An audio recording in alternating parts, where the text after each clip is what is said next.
I want to get your thoughts on the propaganda effort by the embassy in Canberra yesterday, the Chinese embassy, when it comes to Xinjiang. I've spoken to the foreign minister, that component of the interview coming up just after 4 o'clock Eastern Standard Time. What was their strategy in holding that event? Obviously, that sort of propaganda is not going to be well received by the Australian media or public. What were they thinking with that?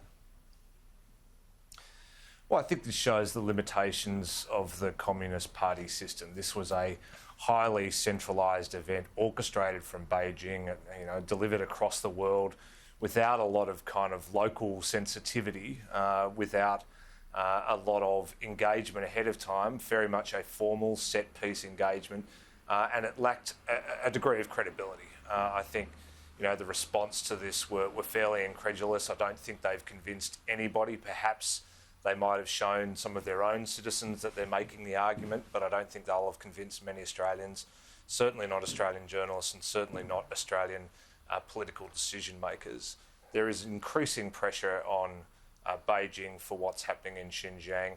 That will lead right into the next Olympics that China plans to host, and is having an impact in terms of the sanctions that we're seeing, not only in the Western world but also from China on some Western parliamentarians.